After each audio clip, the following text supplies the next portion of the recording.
Good morning, all. Welcome back to Tottenham on Tour's Cockerel Doodle Doo. On today's show, we're going to be talking about Lange's interview, the blue cards and sin bins. Is it a good idea for the Premier League or is it a load of rubbish? And of course, Brighton and Hove Albion. See you in a couple of seconds.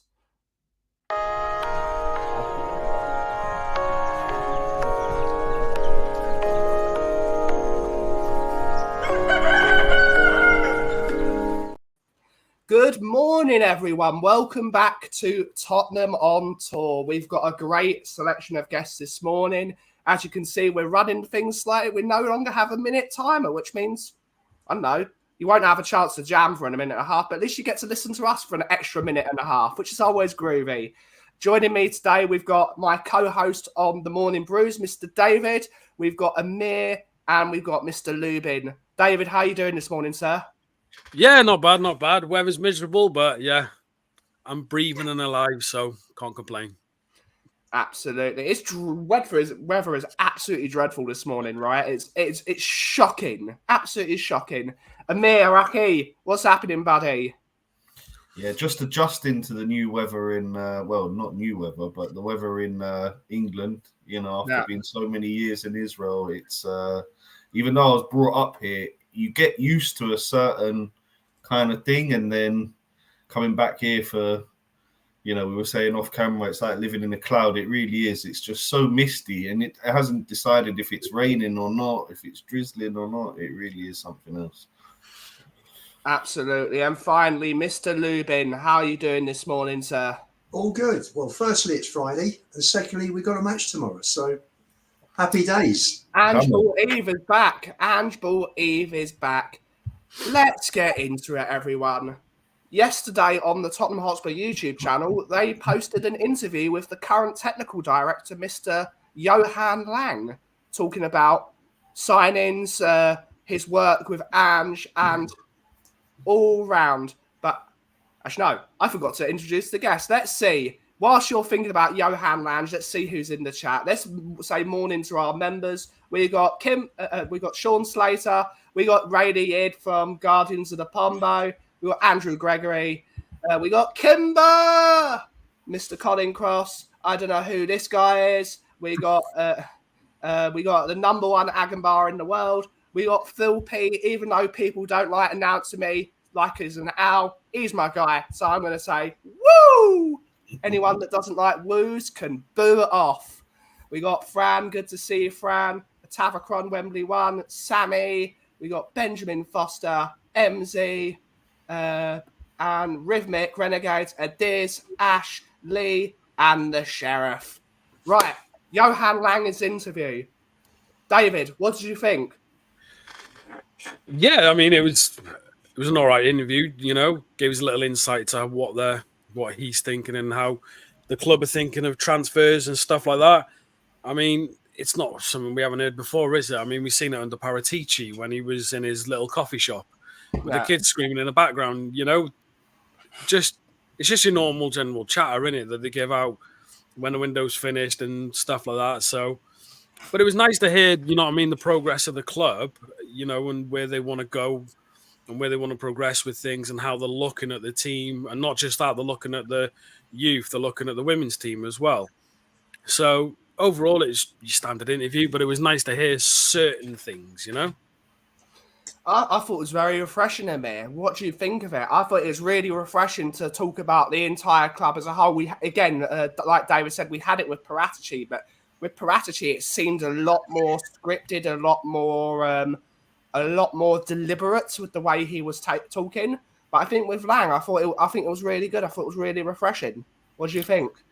Yeah, I'd agree with you there, Ben. I think it is really refreshing to hear about things going on as a whole, you know. And when we're looking at, you know, the work that's being done there on the youth section and, you know, the under-21s team, the under-18s team, all doing so fantastically with Ange Ball and with the change in mentality and with the change in philosophy bringing in these young players. You know, this new Swedish Berggal is his name. Bergau, yeah. Berggal, or whatever it is. You know, you're looking at him. You're looking at Vuskovic. You know, the future really is bright when you're looking at the youth and what we're developing and what we're building.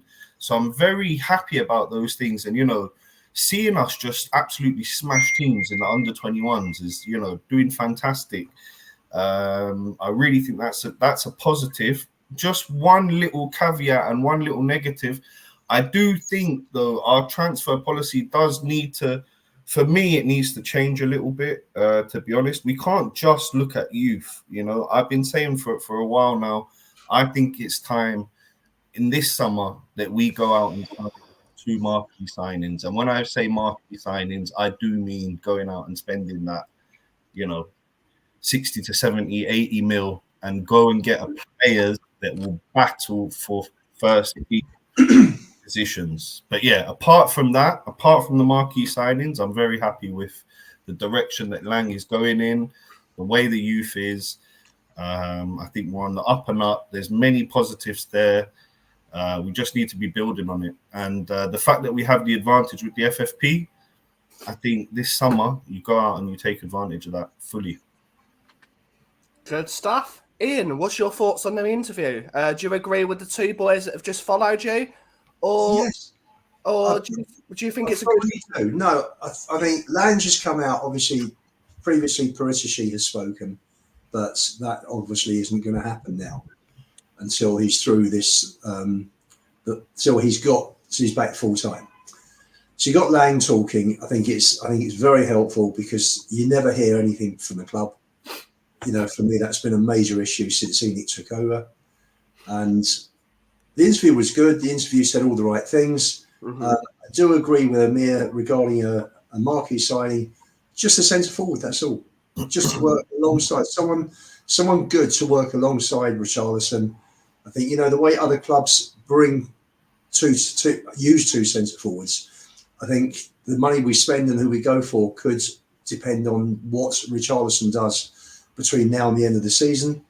And, you know, but you're never going to get our owners spending big money.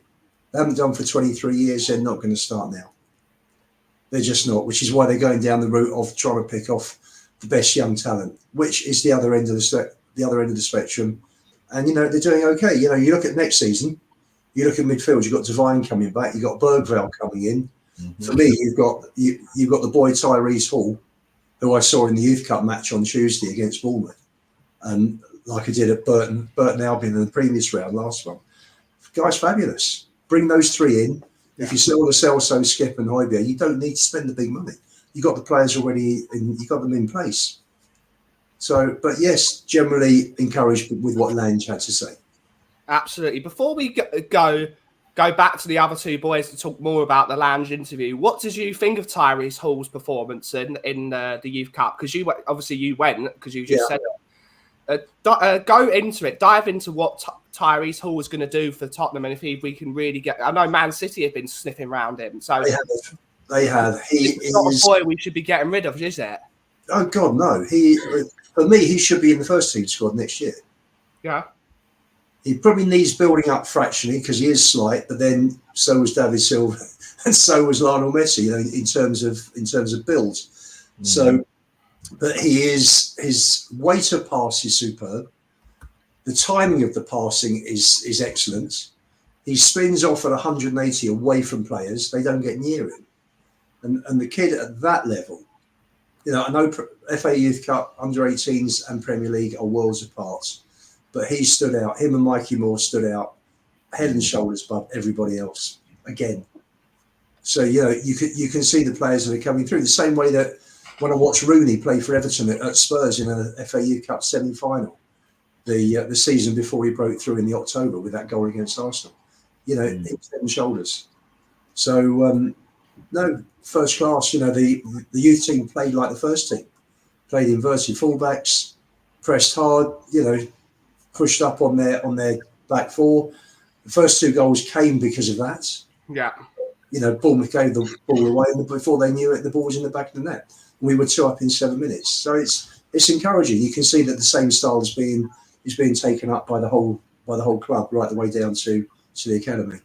So all good. It's the way it should have been, shouldn't it, Amir? That we should have been playing that way from the get-go. Why has it taken so long to start doing that? What Ian has been saying, playing the same way throughout the entire... Why have we acted like this until now? Do you know what? I think it comes down to one man. And I think viewers on the channel will know who I'm talking about here. I think it comes down to the chairman. You know, if you're looking at Levy and the managerial appointments that he's made, you know, the chopping and changing and the going from Jose to Conte to Nuno to Mason to Stellini, you know, that just breeds madness on a footballing level. So I think that's why we've gone so off course, and it's so thank the Lord that Ange has come in and has managed to sort it out. When we're talking about this change of philosophy, you know, going throughout all the levels of football, for me, that's a sign that we are truly progressing to something. And the fact that these young players, Dragusin, I sat on a pod saying there's not a hope in hell he's going to choose Spurs over Bayern. Yeah. But I was obviously completely and utterly wrong. So there's obviously something cooking here. And, you know, Ian, you're speaking about Mikey Moore there. He looks like a fantastic talent. You know, I'd even say, you know, get him out on loan to the Championship or League One next season. You know, we really need to start progressing these young players. And I'm really loving the look of it. And I think something that I've done personally, I don't know if this will help anyone else out there, but I'm trying to get out of the past scars. You know, if you're looking at all the crap that we've done in the transfer window and all the kind of mistakes that we've made over the last 20 odd years, I'm trying to get out of that, really get into this new phase of what we're doing. And yeah, that's why for me, if I see a marquee signing in the summer, that will, for me, change everything. It will show me that we're really taking the steps to move up in levels. But Amir, the only bad since Paratici came in 2.5 years ago, yeah, we bought 18 players, and the only player really that hasn't come through that's been a complete failure has been Spence. Apparently he's doing well in Gennaro at the moment. Apparently they really like him over there. So maybe, just maybe, I'm crossing my fingers, maybe they might have done a Mulan and made a man out of him over in Italy. That'd be incredible. That'd be incredible. As long as they don't have to do the song sequence, even though it would be funny to see Jed Spence singing Make a Man Out of You. But that'd be an interesting one. David, what do you think of these current youth players? Did you have a chance to watch them, or are you blind to the most part of it? Or have you got to see them on like videos and what's it, Levy play and all that stuff? Yeah, I mean, I've seen clips and stuff like that. I don't get a chance to watch them all the time. But for me, this whole situation with the youth and everything, what worries me is the comments made from Lange and Ange, where they said that, you know what I mean, if you look at the current league they're in, the under-21s, they're top of it. I think they've got 100% record. Yet both of them have stated that them players are not ready, hence why they're going out to buy youth players to come into the first team to fill that type of gap where they're not ready to come up yet, which they're doing so well there. It sends like a little message to them. Like, you're doing really well, but we don't believe you're still good enough to get into the first team, which is that worried me a little there. And I feel that it's less of that issue, more of the fact that we're going out buying these youth players because in 3 or 4 years after we've used them, built them up, they're going to be worth a large amount of money. So Levy's going to have this big team full of these young wonder kids type of thing, built up under Ange, hopefully, and then he can just sell them all. And then we can go down this route again. It's going to be like, bring them in, build them up, sell them. Bring them in, build them up, sell them. And I'm worried he's using Ange and the situation around the club to have that in there, if that makes sense. Yeah. You know, where he's going to be doing this little thing where he knows he's going to bring a large amount of money in for these wonder kids rather than getting them for the right reasons. And our academy is still going to be neglected a lot. And that's just what's in my head there. Whether I'm right, I don't know. But I've just got a little worry that Levy isn't being completely honest as to the reasons why he's doing these little things, and he's got his own little agenda. But David, this is the thing, right? This is the thing what I was saying before about getting over the scars of the past. I'm getting your negativity coming from that. You're thinking Levy's going to screw this up. He's going to mismanage the youth. Look how Ali was mismanaged. Look how other players were mismanaged. Madueke was mismanaged. There's been a lot of mismanagement there. But try and just get out of that, what was the past was the past. What we're in now is a new future. And we're going through a new stage. I'm seeing actually the youth and telling them that they're not ready is only going to fire them up more. I reckon. I think that's a tactic. He's saying, they're not quite ready to fire them up even more, to get them playing even harder, to work to get into that team. And I actually think that they're seeing a bit of a pathway there. Your boy, Alfie Devine, he's going to be coming into the first team next season. I think that's known to everyone. And I think those players going out on loan, your Phillips, get that experience, come back in and fight for your place in the first team squad. So, I get the negativity. I get where it's coming from, because I've been in that as well. But I really do think we're on the cusp of something very, very special. And I agree. Can I just clarify when I talked about Parissa sheet and transfers? I'm talking about the last 2.5 years, with Romero being his first acquisition. Players like Sessegnon was bought. I see Sessegnon's up on the comment. Sessegnon's 5 years ago. Sessegnon was 4 years ago, bought with Jack Clark and Dombele, and also with Pochettino. So it's different. It's just talking from Romero onwards. And Romero was followed by Bentancur and Kulusevski and all the players that have come on since then. Yeah, can I just reply to Amir quickly, just on that point? The reason I'm worried is not because of, obviously, the past and everything like that. What I was worried about is what Lange and Ange said about the youth, but then saying about bringing in players now, like this young kid, Bergvall, They're bringing him in because they believe he's ready for this first team. Now, he's never played a second of Premier League football. He's never been English football. So that's why I was worried in that sense of the fact that the youth are looking at that and thinking to themselves, well, this kid's never played in English football. We're literally top of our league. We're doing amazing, but as a rebuttal to that, though, David, maybe bringing in some of these wonder kids, metal sharpened metal. Metal sharpened metal. Right. If you bring in one of these absolute starlets, perhaps these really good young players that are top of their division can make him even better, because they say, we're a solid, cohesive unit. We're going to make you better. You're going to be the star amongst us, and we're going to be an amazing. So maybe metal can sharpen metal. David, what do you think? No, I agree with that. Yeah, obviously, Amir is right. You look at it, for 20 odd years. You know what I mean? I've watched Tottenham, and you get this, like you said, scars within you. So you look at things with a bit of a different mind to being overly positive. Now I'm a positive person. I love the way the club's going. I love the situation. You just see little tiny bits within what these are saying, the words they're using, and all that. And you've seen it in the past, and it kind of just brings that little bit out of you to just question the reasoning behind what they're doing. Sometimes. No, I hear that, David. And I get where it's coming from. 100%. Any final comments on? Yeah, just one. I'm seeing the comments. Sammy's mentioned about Brian Gill. Well, Sammy, if you were Brian Gill, would you feel you've been given a fair chance in the first team since you've been at the club? As much as I don't like him, I don't agree. Nobody knows whether he's good enough or not, because you see him fleetingly. Yeah. Players have got to be given the chance to get back into their rhythm. They've got to get match fit, 5 or 6 games. This is why last week at Everton, Maddison struggled for the best part of the game. He's just back. Bentancur's still struggling after timeouts. Yeah. We got swamped in midfield.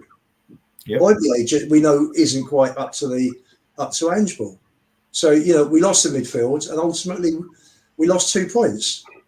But players have got to be given an opportunity, and if they're not given an opportunity, move them on. You can't say, "Oh, well, he had 15 minutes." He's coming in cold into a game.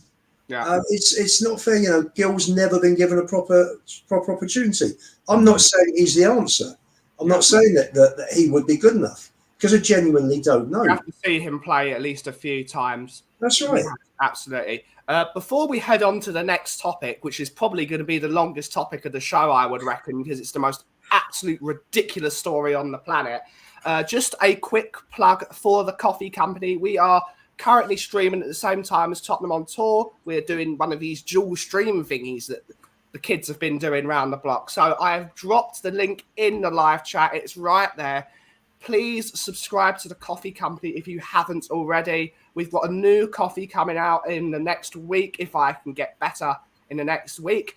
And yes, please subscribe to the coffee company, Tottenham on Tour's second channel. It would really help me out a lot. It helps Tottenham on Tour out a lot because we're basically a family unit. We have always been a family unit. But please get over there. It really helps us and it would make me very happy. Right. The next topic of the show. They announced yesterday that blue cards and sin bins are going to be trialled in football from next year, except in top flight football. So that could mean in League 2, League 1, or whatever the league are in other footballs. What is this? I'm going to post my opinion here because it's my show and I do whatever the hell I want. But blue cards and sin bins is the most ridiculous idea I could possibly have ever heard. The reason we all love football is because of how quick it is, how passionate it is, how it's spontaneous. If you start bringing in blue cards, like rugby, rugby doesn't have blue cards, but it's got sin bins and it's got sin bins. Reason sin bins work in rugby because they've got much more players on their teams. And they respect the referee's decision. So they don't really use the sin bins too often because, frankly, the referees actually get decisions right. It would be better for English football and for football in general if they invested more money in the refereeing system and having better, more professional referees to work. And like Sean Slater has just said here, it will cause more injuries because people will have to warm up in the sin bin to make sure they don't pull hamstrings. We will start with David. What's your thought on this new ruling or new trial? It's completely ludicrous. I don't understand why they're even contemplating bringing this into football. It works in rugby and works in the NFL because the NHL, sorry, it works in them because it was built upon that. You know, they had this pretty much from the start, these type of sin bin situations in football. It just won't work. 10 minutes, taking a player off for 10 minutes. I could understand if they would say a minute or 2 minutes, but 10 minutes. And how does it work? The rules about it, they can't even get VAR right. Now, This is video technology that they can't get right. They're still making mass mistakes. They made 20. They've admitted to 20, but they made a lot more than that. But they've admitted to 20 this year. Now, if they can't get that right, how are the rest going to get this right? It's crazy. Injuries are going to happen. Team football will be dreadful. Can you imagine a team losing a player? They're just going to go into a low block. And they're not going to attack. They're not going to think. They're going to waste time until that player comes back on the pitch. It's ludicrous and for me, the refs are doing it just because it gives them more power on the pitch. You know, if you look at a player, say Spurs, right? Romero makes a tackle, perfectly clean tackle, and we're 1-1 with like a Chelsea or a Liverpool or an Arsenal, something like that. Romero makes a complete clean tackle. The referee gives a foul for it. Romero goes, The ref gives him a blue card for it.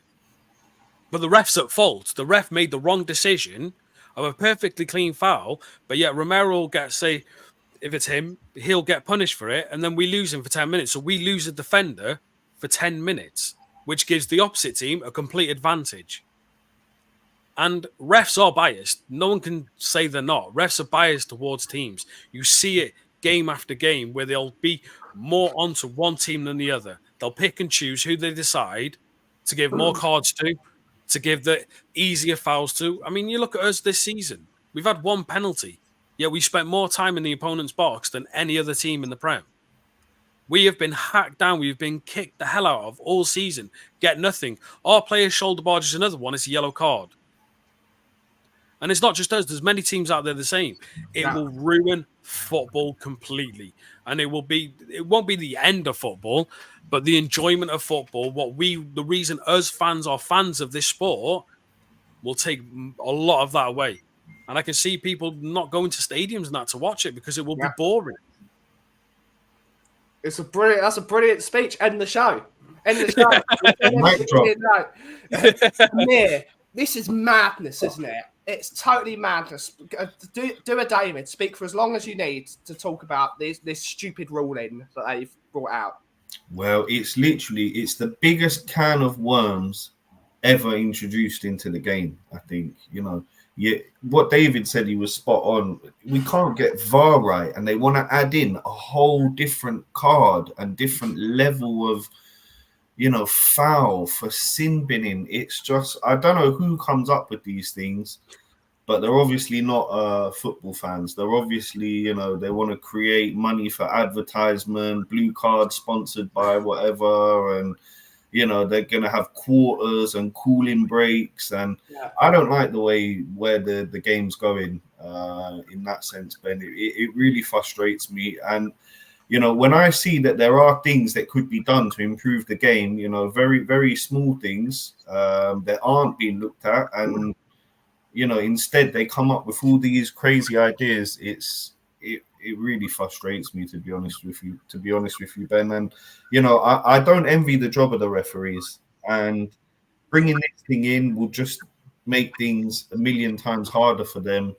And we've seen how hard it's been for them to adapt to VAR. So, yeah, it's absolutely bananas for me. I see Ian is stewing in the corner. I see him getting angrier and angrier as the boys talk. So, Ian, do you want to unleash on this whole thing? I just want to repeat what I said previously, that this is a further example of the authorities of IFAB trying to sanitise the game of football. It's not a perfect game. It's not like tennis where a service is either inside the box or it's not. It's not like a game of cricket where he's either hit the ball bit on his way to the wicket keeper or not. It's a different game completely. Yeah. And they've all lost the plot because they're all full of their own self-importance, and they are killing the game. Yeah. I can't add too much more. David said a lot of what I was going to say anyway. But that's my feeling. There is, you're right about the injuries. It does work in rugby, but players do go off. When I watch internationals, which is the only bit of rugby I do watch with the Six Nations, you get players. One player might go off, two players max, but it's very rare. This is horrendous what they're doing. They're just, and what worries me is football's just letting this refereeing body get on and ruin the game. I mean, handball. Who knows? People in the game don't even know what handball is. Mystery. It used to be very simple. It was accidental or it was deliberate, and that was the end of it. Yeah. Now they've complicated the whole thing. Offsides complicated everything. They're just wrecking the game. And the fans will start to switch off soon. You'll have less fans watching. Only then will the advertisers who spend big money start getting involved, and only then maybe when money's being affected, earnings are being affected, then something will be done. But I can't believe that the clubs, you've got this body of European clubs. What if a goalkeeper gets a blue card and you've got no goalkeeper for 10 minutes? That's right. Changes the game completely. Well, it ends up like when Harry Kane. Do you have monkey rush where a defender comes to goal suddenly? Yeah, monkey rush, lads. It's in the playground. It's ridiculous. We actually do have a very controversial opinion. Big up, Joyce. Good to see you. I like it. It's the cynical game, not the cynical game. That's right. Goalkeepers won't get involved. They will get booked now. If they hang on to the ball, I think it's more than 12 seconds, there will be a yellow card. So goalkeepers will cut out the time wasting. That's a rule change that I agree, because there's nothing more frustrating than watching goalkeepers. When Spurs are 1 down at home after 30 minutes, people like Ben Foster in the past, and they just waste time. So cut that out, agreed. But this whole thing about blue cards, they're taking the physical contact out of our game, and they're killing it. They'll just become netball. They just become netball. Start like that. But there is another thing about this. Now, this blue card system could technically work if you think about it, right? I'm dead against it, by the way. But if they used it correctly, then it could work. If, say, the blue card was like a first warning to a player, right? That's your first warning, right? Then they get the yellow card. The yellow card could be like, hypothetically, the sin bin card, but not 10 minutes, right? Take the player off for 1 to 2 minutes, yeah? That's your second warning. Anything after that, they get the red card or another yellow or a second blue, and then they have to leave the game for the entire game. Stuff like that.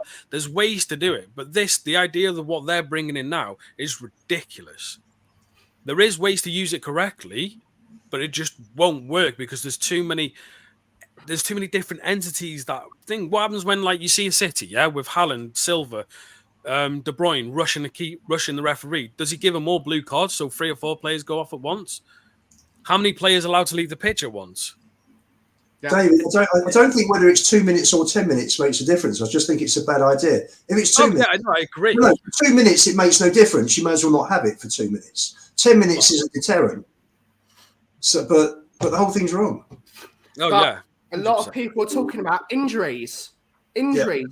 You will have to have 40-man squads because the amount of injuries you will get because people get blue cards and do their hamstrings after sprinting again.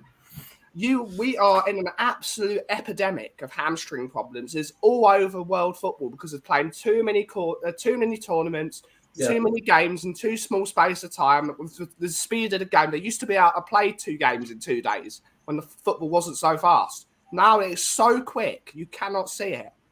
It's going to just cause injuries, isn't it, David? 100%. Van der Ven is the perfect example with VAR. That Chelsea game, the reason he got that hamstring injury is because for the majority of the time, it was a stop-start game because of the amount of VAR decisions and how much they had to look at it and things like that. His body cooled down. His legs cooled down. Now, a player like him who uses immediate pace, starts bang, straight off the bat, uses everything within his hamstring and his muscles, his calves, everything at once to build that speed up quickly. And his hamstring couldn't handle it because it cooled down. Now, with this sin bin idea, what are the players allowed to do? Did they go on the touchline and run up and down it to keep warm for 10 minutes? Do they sit in a box that has big neon signs saying sin bin? It doesn't make sense to risk the players even more. Sin bin sponsored by McDonald's. Yeah, exactly. Have a Big Mac whilst you're sitting on a warm chair. Exactly. And for me, it's dangerous because, like you say, the amount of injuries, and these are not just your standard normal little knocks or little niggly little injuries.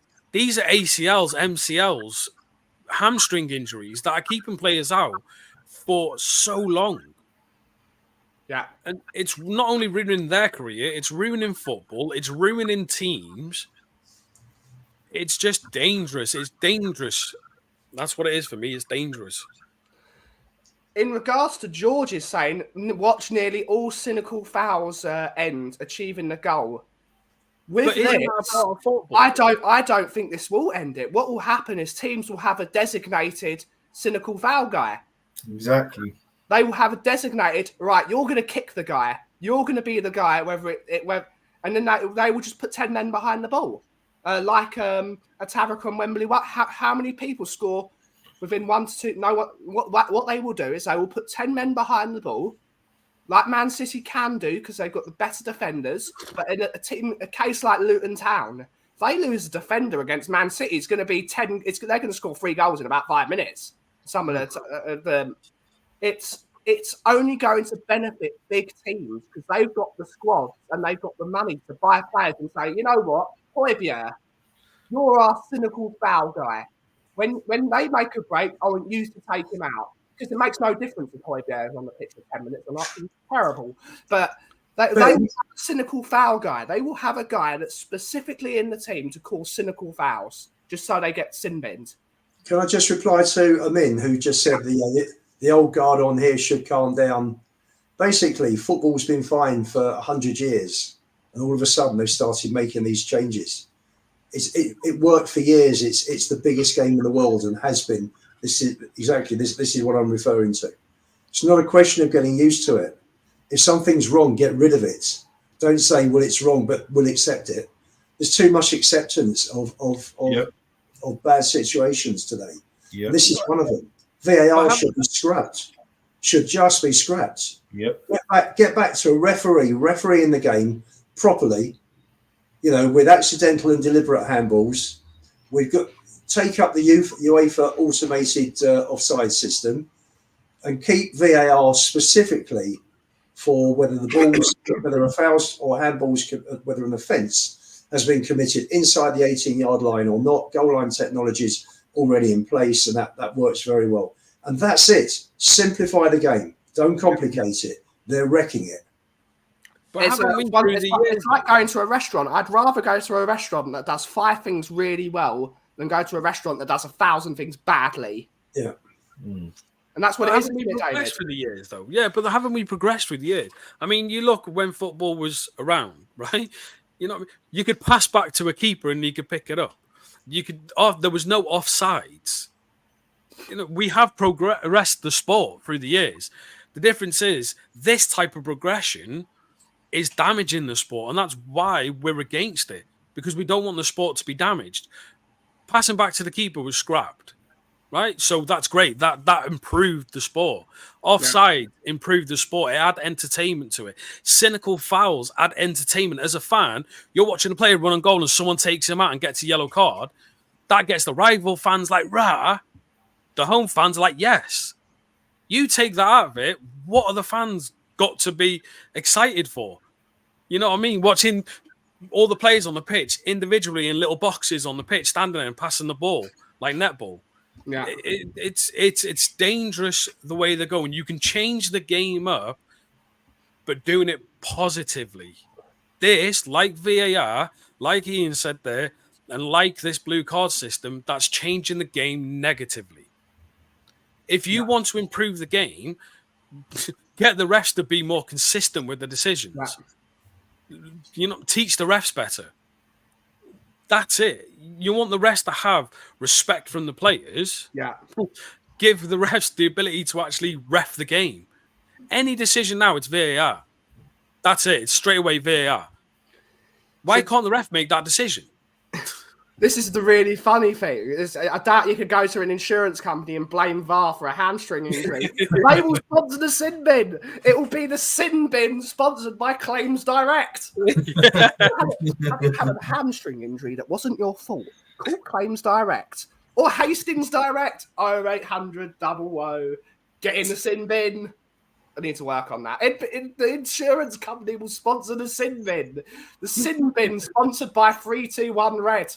It's going to be brilliant. It's going to be hilarious. Everyone in the chat, who do you think, which insurance company should sponsor the sin bin? Put it in the comments down below after this stream ends, or put it in the chat. Let's see what you guys think. Which insurance company should sponsor the sin bin? Can I just point out one thing as well that was a recent change that is negative towards football, right? And not many people point it out a lot, yeah? And for me, it's the linesman leaving the offside calls late. Yeah. Even that, a simplistic thing that they need to do, they still get that wrong. Yeah. 1 minute, a player will run through offside and they'll leave it. Wait until either the shot's been taken or stuff like that, then they'll pull up the flag. Then in literally the next sequence, the same player could do the same thing and they'll call it offside straight away. They still get that wrong, and that's such a simplistic thing. And that was a minute change to the sport. The biggest problem there, David, is injuries. And sooner or later, with the linesman not putting his flag up when he should have done, someone was going to get injured, and it happened to Edison at Newcastle. Yep. Yeah, exactly. That's it. And that's just a simplistic little thing. Yeah. That didn't need changing. Why did that need changing? It's either offside or it isn't. There's no reason to let the play run. No. It adds nothing to the game. So when you look at it of change, simplistic things like that can cause damage to football, but we all accept it. It's just one of them things because it doesn't have a massive overall effect. But it's still got issues. So for me, it's just crazy. leave the game alone or get it back to being more simplistic. It's a simple game. Corey Boy is saying Churchill should sponsor the sin bin. Yeah. Every time you sit in the sin bin, it goes, "Ah, yes." Kudos is saying at AIA. Cinch is already in talks with Levy. So what's going to happen is they're just going to put a car by the side of the pitch, and the sin bin's actually going to be a new Range Rover. There we go. Try this new Range Rover out the side. The sin bin, sponsored by Cinch Motors. Are we gonna have that guy? Are we gonna have that person on the little moped going in delivering the football at half time? Oh, maybe. Absolutely. The Go Compare guy. Go Compare sponsors the sin bin every time. So what's his name comes out and sings the song. It'd be great. Half-time show. The half-time Compare guy. AXA. The OGs are moaning. I wouldn't say it's moan. It's having rightful skepticism. It doesn't work. If they would have had sin bins in football, they would already have done it by now. There's a reason that better minds than us and football minds have decided this is not part of football. Isn't that right, Amir, for the most part? Look, 100%. You know, it's not about moaning and complaining. It's about looking after something that you've developed. Like Ian said, it's over 100 years of development of the beautiful game. And you don't want to throw it all away because it can all be thrown away. I think that's what people don't really realize, you know. The game can go down a hill and never come back. It can happen. I know it doesn't seem likely, but it can. And it's being ruined, you know, for me, the VAR thing has really taken football, you know, a step back when it should have been a step forward. So, you know, all this kind of talk of, you know, sin bins and blue cards, and for me, it's even more. You're looking at going down a very, very dark road. Yeah, just shouldn't be something that we even think about. And if we cast our minds back to a few years ago when they tried to push the Super League on us, you know, we saw the response to that. So if anyone's, you know, thinking, you know, we're doomed and, you know, they're going to make these changes and you're going to see, you know, quarter time breaks and you're going to see sin bins. Well, no, it's up to us to make sure that we keep hold of our game the way we like it, the way we want it. Yeah. And, you know, if they did, you know, implement it somewhere, show them by leaving the stadium as soon as a blue card is shown that you're not for that.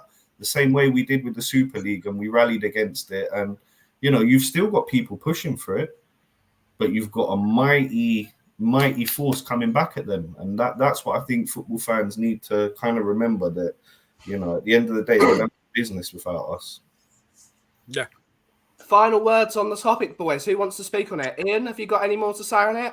No, scrap it. Forget it. It's going to be trialled next year in the FA Cup. Let's hope it's an absolute disaster. Yeah, totally agree. Everyone's talking about VAR. They talked about it on my boys, the Free Spurs boys, last night. They talked about VAR, because Cooves hates it and wants it scrapped with every shape or form. Well, they had a guy from UEFA on TalkSport a couple of months ago, and he was saying that they are looking to run VAR to see how it goes for 10 years, which takes us through to 2030. So, and that came from UEFA. So, what's going to happen first? Tottenham win a trophy or VAR getting scrapped? Find out next week on. That's but VAR, it's a joke. The only thing that they have introduced to football in the last 20 years that's worked is a goal line technology, because it's instant. It's instant, and it's only broken once, which it had massive complications for it not working, which a team got relegated. Sheffield United got relegated because of it. This is going to be a disaster. Bringing more things that are black and white decisions is either right or it's wrong. VAR, which I think my uncle gave me the idea, and it is my uncle's idea. You have 3 monitors, one on real time, one 10 seconds afterwards, one 15 seconds. Look at decision 1, look at it twice, look at it 3 times. If you can't do a decision within 15 seconds, go with the on-field decision of play. None of this nonsense. 4 minutes of VAR checks, 4 minutes of this, 5 minutes of that. It's making life for the match-going fan impossible, as me, someone that goes every week. 3 o'clock game, you're getting home at 7 o'clock now. That is a joke. It takes up your entire day. It might as well be NFL, where you have tailgating, you have barbecues outside the stadium. But we don't have the game for that. We don't have tailgating culture where people come with their coolers and their barbecues. Football's a very short game, hour and a half long. Go home back to your family, go to the pub after the game. It's taking too long. Too long, and it's about time that it's got rid of. Right. The last topic of the show, probably the most important topic of the show. Tottenham Hotspur are playing Brighton tomorrow in the Premier League. It is a 3 o'clock kickoff. 3 o'clock kickoff at the Tottenham Hotspur Stadium. What are your thoughts on it, David? I'm looking forward to it. I think it'll be a good game. It'll be an end-to-end game. It's nice to have so many players back. I mean, we've missed so many for how long now? It's nice for Ange to have a bit of an issue of who he's going to pick. I think we'll win. I don't think it's going to be an easy game because Brighton have had a bit of an on and off past few games, haven't they? So have we. I think we need to control the game this time. I think we need to see Ange implementing that type of controlling of the game, especially if it's coming to the last stages and we're in a winning position. These players, they have to control the game. We shouldn't be gun-hoing when we're like against Everton. We're 2-1 up. We don't need to carry on attacking. Control the ball. Take it to the line. Waste time a little. But it wasn't that. It was still gun-ho, and we had the repercussions of that. So I'm hoping Ange just this week got into him and, implemented a bit of control within the game and stuff like that. I'm excited for it. I think certain players should still not start. I know people are going to be like, well, why not? But I don't think Sonny should start. Bissouma, it depends on how he is with his malaria situation. He looks fit. In some of the Instagram videos we've seen, he looks happy, he looks fit. But it's nice to have a bit of a change on the bench as well, because it's been a bit of a poor bench as well for the past few games. Amir, what's your thoughts on the Brighton game? What do you think? Is it going to be a difficult game? Is it going to be an easy game? Which Brighton are going to turn up tomorrow? Well, you never know which Brighton are going to turn up. That's the question with them. Those guys can come out and beat you 4-2, or they can come out and roll over and you beat them 3-0, 4-1. You just never know. Will it be a difficult match? I think it will be a very, very difficult match for us. We're coming off, a shot in the gut up at Everton. Terrible goal conceded there. We're not coming in, fully confident. I think having Sonny back, that is a huge advantage for us. We've got Bissouma and Sarr back as well. Also a huge bonus. I do disagree with you though, David. I do think Sonny, should come straight back into that team for me. Even if he's only fit for 55, 60 minutes, start him. And then, as soon as he's knackered out, put on Werner, get someone else on. But I think you've got to start your best players. And for me, this match, Everton was crucial, but this one here, we're going on to a run of home games. We can really, really apply some pressure. If we get the win against Brighton, we're going in confident to the next two. And I want 9 points out of 9 for the next 3 games. I think that's doable. And if we want to aim for Champions League and we're aiming to push these guys at the top, then, you have to be winning your home matches. So for me, this is a huge match. And I'm not as excited as you, David. I think I'm more nervous. Do you know what I mean? This is a huge one for me. You going to the game, Amir? No, not to this one. Not to this one, unfortunately. Maybe Palace. We'll see. We'll see. I'll give you a call later, Amir, to see if there's anything available. Ian, what's your thoughts on the game? I think it's going to be a cracker. Both teams attack, both teams score, both teams concede. So it's got the makings of an open game. I think we owe them for what they did to us, and it was a beating. I know it was only 4-2 in the end, but it could have been 7-0 at half-time quite easily. Yeah. Easily. I hope that Ange is a bit cuter than he was last time, because De Zerbi gave him a tactical masterclass. And, sooner or later, I was sort of encouraged when he made the two substitutions at half-time against Brentford because managers have been leaving him for dead. You know, plan A doesn't work, let's try plan A again. Doesn't work, let's keep doing plan A. And it hasn't worked in several games this year. And because of that, we are fifth instead of maybe second or third. So do I think we'll win? Yes, I think it'll be tight. I think based on what I saw last week, where we put Sarr coming back from overseas on the bench, I think you'll see the same with Basuma and Son. Although, yes, I would probably play Sonny, provided he's not jet lagged. Basuma, I understand, has been past fit, so he'll be there. And I think maybe he'll play Sarr, Maddison, and I think Højbjerg. I think he'll give maybe Bentancur a rest because I think the guy needs a rest. He's way off his game at the moment, and it's just because he's getting back into it. You know, he's had two big injuries over the last year, and he's struggling at the moment. He's off the pace, isn't he? He's not the same player we had last year.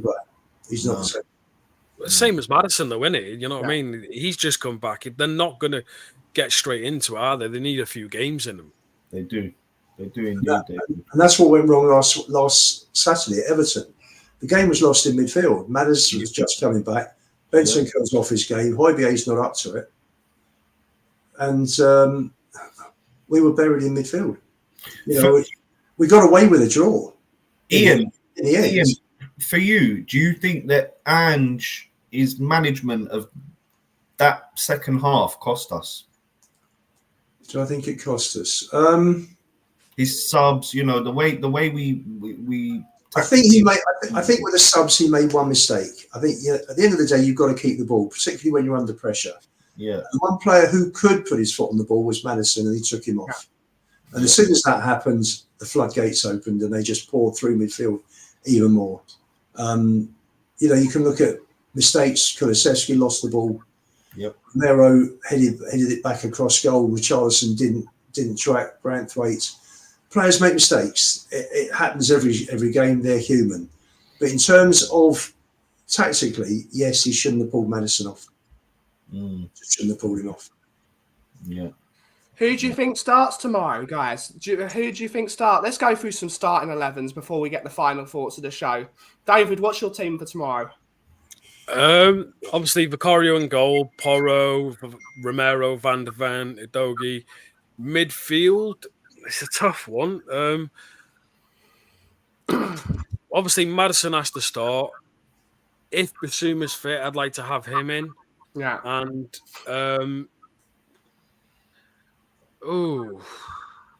with Bentancur being off it, Højbjerg is just. I'd say Sa. I'd go Basuma, Maddison, Sa in midfield. Up front, it'll be Verma, Richarlison, and a mix between either Kulusevski or Brennan, just to start the game with. For me, I understand getting Sonny in because he'll galvanise the team. He's fantastic. But the amount of football he's played over the past couple of games over in the Asian Cup, I don't want to risk him straight off the bat. If our front is not good enough to give Brighton a game for at least 60, 65 minutes, then that's a big telling point as to where the team is. For me, the fact that if we have to use Sonny that early on, then that's a big telling point for me. Absolutely. Amir, who's your teammate? So I'd pretty much agree with everything that David said there, apart from the whole Sonny Werner thing. I would stick Sonny on and bring Werner off the bench. I'd probably stick with Kulu there on the right-hand side. I think Johnson, for me, his performances haven't warranted him keeping his place. Might sound a bit harsh on the young lad. I know he's got a couple of assists and a goal, but he still needs to be showing more for me on the ball. The only one that I'm kind of 50-50 on and that I really don't know where I'd go if I was in Ange's place is the Basuma role there. Would I go with Basuma or Bentancur? Like Ian said, Bentancur's looked a bit off it, but he's so good when he's on his day that do you play him? Or do you say, Rodrigo, have a little rest, bring in Basuma, who's coming in, been past fit, raring to go from the AFCON. And I do think the best midfield we've seen this season so far is that Bissouma, Sarr, Maddison combo. So I wouldn't mind seeing it against Brighton, and I think giving Biss a shout against his old side, could come up with a great performance, hopefully, and get back to playing that way he was in the first 10 games, because we could really do with a Bissouma, for sure. What's your thoughts on the starting 11, Ian? Do you play Sonny? Do you not play Sonny? What's your entire thoughts on the game? Starting 11, what 11 would I pick? The 11 I would start with, and it's going to be slightly different to what you guys have said. I will play 3 at the back because I think we're far too open. We've let in 27 goals in the last 14 games. There's only, I think, Forest and Burnley that have conceded more. So I would start with Romero, Mickey and Dragusin in a back 3. I would have Porro and Dogi wide as wing backs. I think they're both fabulous going forward. They're both terrific with distribution. And I would have Bissouma and Sarr in midfield, with Maddison in front playing off Sonny and Richie. And that will be my 11. What's your thoughts on Ian's team, Amir? Do you know what? I find it really interesting that he wants to go to a 5, after seeing us play like that for a very long time and it not be the attacking way. I can see where his thinking's coming in under Ange. Does a tactical change like that win us the game or get us over the line in a few of the matches where we've dropped points? I think it actually could do. And maybe that's something that Ange needs to learn coming into the Prem, that there are matches where you need to make a little tweak to the system. It's not that you're not believing in your system, fully. It's that you believe that you can adjust to 3 at the back and still win the game and still play the way you want to play. So I think we've become too predictable. There's something in our style. This way, you've got the width with the speed of the wing backs, and you've also got Maddison playing off the front 2 in midfield. So it's not predictable there. It's either or. The only thing that would worry me with that formation, Ian, would be that middle of the park. If you get some really good players in there in the middle, they could boss us. The way we didn't run it at Everton. But you drop the boys back, so you got your wing backs become in effect fullbacks. So you could play a 5-3-2. Could do that. Does that not limit the way they've been trained this season, though, to be inverted? Well, we're letting in goals, but you're leaving wide gaps down the wings. Yeah. I think it'd be interesting to see. I think it'd be very interesting to just get a look at Ange's team playing that formation. Would be very. Plus, we'd have more protection off the set pieces with Dragusin, wouldn't we? Especially with what's his name, that bloody massive defender they've got. Dunk. Yeah, Dunk. Yeah. You know what I mean? We need that because we've seen from set pieces, majority of the goals have been conceded via them. So I think having a Dragusin in there in the 3 does make logical sense because he's really good in the air. It'd be interesting to see. I'd like to see it. Absolutely. Final thoughts, everyone. Must win. That's all I know. Must win. David, final thoughts of the game. Yeah, it's like Mia said, it's a must win. I think we will win. So yeah, I'll give a score prediction. I'm going to go 2-1 Spurs. What's your score prediction, Emir? Do you know what? Let's go with, we're finally going to close out a game. Let's go 3-1. We're finally going to have some, a nice 20 minutes where we can be relaxed. Come on, I'll be positive. Let's go. And Mr. Lubin. Playing gung-ho. I think we're going to win. We like conceding 2 goals most matches. 3-2. Right. That's going to have me heart going. Yeah, I can't take a 3-2. I want a nice, calm 3-1. We've scored the second by the 70th minute, or the third, by the 70th minute, and we can relax. Yeah, absolutely. But there's no such thing as relaxing with Tottenham. Right, everyone. Where can we find you? Ian? At Lugo_61 on Twitter, Spaces on Twitter, and Cockerel Doodle Doo. Amir, where can we find you? You can obviously find me over here on Tottenham on Tour, and you can also catch me over on We Are Tottenham TV when I'm up there doing the watch-alongs. David, where can we find you? Yeah, you can find me on here doing a little show like this, and then our new show, The Morning Brews, that we'll be doing there. And you can find me over on Twitter. My name's changed, by the way, on Twitter. It's now Redukin Roadman. I had a little switch up because obviously Drew Gibson coming in. I thought I'd change it a little, so it's not Rodrigo anymore. It's Redukin Roadman. Absolutely. Right, everyone, a final call to please subscribe to the Coffee Company. I am redirecting directly to the stream that's been going simultaneously, so you've got no excuse not to be redirected there, and press that subscribe button. It really helps us out a lot. We will be back here on Sunday for Anger Management, with Brian returning from his bout of illness and from working, and with Mr. Johnny, who has also passed his fitness test. We will be back. We'll be back. Look out for some videos tomorrow from the game. I will be in my gorilla position, having a laugh, doing some videos. Thank you all so much for watching. Have a great rest of your day. And as always, if you smell what the cough is brewing, have a great rest of your day. Ciao for now.